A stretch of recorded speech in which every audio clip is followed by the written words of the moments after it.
Hello, everyone. It is Mark Berman again from TVMI. I am back with Michael Teicher, who is the Executive Vice President of Media Sales at 20th Television. We're going to pretend it's the next day. Sounds good. We're wearing the same clothes. And I do have to say, behind us, we're promoting, it's a little bit of a backwards F, yes. But that stands for Fox. Yes, we couldn't get the pillow to be reflected correctly. The pillow wouldn't, we couldn't figure it out. We're smart guys in the business, but right. I guess decorating, we are lacking. Design and interior design right. is not for me. But that's what we're promoting. We're promoting your company. Now, we talked in part one, this is part two, we talked about some of the changes in the business, the changing landscape, and from what I understand that you have put together a presentation that you're taking out to your clients. Now, first off, tell me who exactly, when you take it out, who are you visiting? Who do you go to? Actually, all constituents in the media buying and planning process. So we are seeing client companies themselves. Right. We'll probably get to somewhere in the neighborhood of 50 clients. In addition to that, we're seeing media planners and media buyers at all the agencies. Right. Unlike what the broadcast networks would typically do, and a lot of the cable networks, not all, we do individual client meetings. So at the end of the day, we'll have about 250 individual client meetings that we present. Yeah. When did you start going out with the presentation? First week in February. And I'm assuming much of it is here in New York. Yeah, lots here in New York, but it's planes, trains, and automobile. Right. At the same time, in 1 week, we had staff in Boston, Tennessee, Atlanta, and LA. Really? Yeah. Now, tell me, just give me some idea. What is the presentation itself? What's the theme? What are you trying to get out? Well, we took a different approach this year. While, of course, we are focusing to a large degree on the programs that we sell, we've decided to take sort of a broader, more strategic approach and talk about some of the macro issues that are really falling on our industry right now, and how to create strategies working with our clients to alleviate themselves from some of the challenges that they're facing. So we talk about the fact that while we're advertisers too, we have a movie studio side of our companies, so it's our job to make sure, our marketers' job, to get butts in seats. We believe in all media. We do. We aren't saying for 1 second that there isn't a place for all of it, but we are asking and questioning, do you overdo it in certain places? So we're taking a look at all the mediums, from primetime to cable to digital, which obviously, as you probably know and have been writing about, is fraught with many challenges, from skipping ads to fraud to fake traffic. So we're identifying those challenges and coming up with a solution with respect to what we have to offer. So we're taking sort of a macro approach and then boiling it down to some of our attributes. So we're spending a lot of time talking to our clients about ads that are seen live on a timely basis, particularly for those time-sensitive categories. We're talking about the fact that we own a lot of the coveted A positions in short commercial pods, which helps ad recall. In addition to that, we're talking to clients about a few other things. One is, we are blessed with a studio and a partner in Debmar that has provided us with programming that is very young skewing, but in addition to that, reaches the multicultural millennial. So we have very strong deliveries for African Americans as well as English-dominant Hispanics, which is an increasingly important category. So with a general market buy through 20th, you can reach millennials, you can reach African Americans, and English-dominant Hispanics. So when you put all that together in an era where clients are asking their agencies to do more with less, that's a pretty effective way to do business. And we're also doing more typical media stuff, replacement schedules and things along those lines.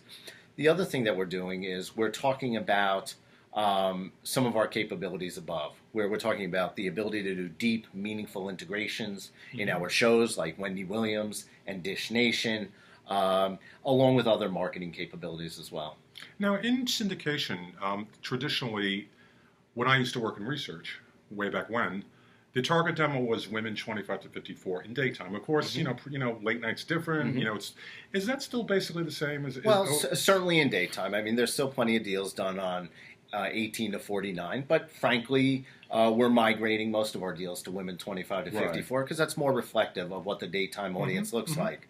But again, going back to some of the areas that we're very strong in, we do a lot of deals on some of the younger adult demos as well. And in some cases, because of sitcoms like a Cleveland show, like a Family Guy, we actually reach young men.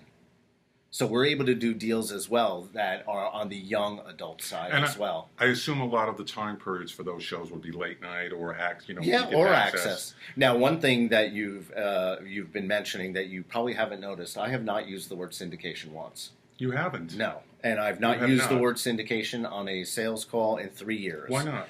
It's because I believe we're at a point in time where consumers and advertisers care a lot more about content versus the distribution method under which they say it. Interesting. There's never been a consumer who said, I feel like watching a syndicated television show right now. It's interesting that you said that because I haven't used that word either, come to think of it. Yeah, so our pitch is about consumers and their appointment viewing for content. Yes. And we've also tried to identify in our presentation that consumers' attitudes, and we did a primary study, that consumers' attitude towards watching repeats as they know them are exactly the same as they are for watching them in their original format in prime time. So they don't care about the distribution method. So syndication to me is a bit of a dated term. To me, we are a studio with quality content that has national distribution. It's interesting because the broadcast networks, there's a word that they have put to rest. You know what that word is? What's that? Mid-season. Yeah. And the reason is, obviously, the message is that we are 12-month broadcasters. We are more aggressive in the summer. We program every week, every day, every minute, whatever. So technically, mid-season's out, so syndication's sort of going a little bit by the wayside. Well, true, and you could argue with DVRs, everything is syndicated, and the way things are distributed. Now, you talk about mid-season, and I know it says Fox back there, and it's not what I sell, but I'm glad we don't use that term anymore because now the hottest show on television resides on the Fox television network in Empire. So to us, not mid-season. It's good, quality content that really struck a consumer chord. And that's how we view our distribution. Let me tell you something. One of the things I think I'm pretty good at is predicting if something's going to work or not. And when Empire launched, I said this is going to work. Did I say it was going to explode? No. But, and every week the ratings went up. This has never happened for any primetime show since People Meters. It's absolute appointment television for my wife and I and our 17-year-old son. Right. And I explained to him this is hip-hop dynasty at its best. And, it actually proves that there is still the capability to have an immediate hit on a broadcast network. Without a doubt. And listen, again, going back to something we discussed yesterday, if we had given up or Debmar had given up on Wendy Williams, we would not have arguably one of the most successful shows in daytime television right now. So the reality is that you show some patience, you allow a show to breathe, and sometimes there are some real surprises out there. I think so. I think you and I should be really running a broadcast network because that's the strategy. Well, I've had plenty of misses, so I could run a broadcast network. Actually, you're right. No, because what? Speaking as somebody who writes for a living and critiques a lot of things. I sometimes wonder why aren't they doing this, that, or the other thing. Then again, I'm not sitting in that chair, so you really don't know. But I really congratulate you. You're having a good season. Thank you. Are you still as active looking at your ratings? Do you look at overnights? Do you look at the Fed? What do you look at? No, that's a very good question. Look, since I'm on the national side, I've never been one to focus on the overnight ratings. Right. I understand the importance to them, to our partners, the local stations, but for my constituency, it's obviously the national ratings. Yes. And yes, of course, they still matter, but it's people in my position and, frankly, clients that need to really wrap our arms around the fact that there's more to life than just ratings. Because if the future of our business is contingent upon this old system, with the fragmentation of ratings, I think we're all in trouble. That's why we create new opportunities, new revenue streams, such as branded entertainment and a few of the technology companies that we're looking at now. Yes. So to us, it's more than about ratings. I understand that as a measure, but I think now that we have tools to look at engagement and things like how consumers are interacting with our content, I think that'll play an increasingly important role. I have to tell you, you're the ultimate salesperson. I mean, I'm sold, totally. I'm totally sold. I'll do a deal with you if I was able to. No, I appreciate it. I don't have anything, I'm not really. But I have to, before we go, I have to ask you, forgetting all of this, putting your TV hat on. Yes. You're a TV viewer. Yes. What is your favorite show now?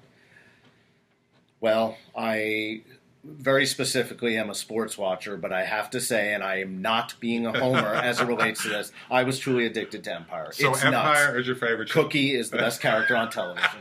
Cookie. Gotta love Cookie. I have to tell you, at the press tour, she was there. Cookie was there. She rocks, let me tell you. She is spectacular, and I have a feeling that's how she is in real life. Oh, she seems like it. I'm going to ask you another question before Sure. we depart. It's a little tougher. Okay. Because whenever I ask the question, no one really can give me an immediate answer, but I want you to think, because I do want an answer. Okay. If you had to pick one show in the history of television, past, present, thinking in the future, whatever, what's your favorite show? That's very easy.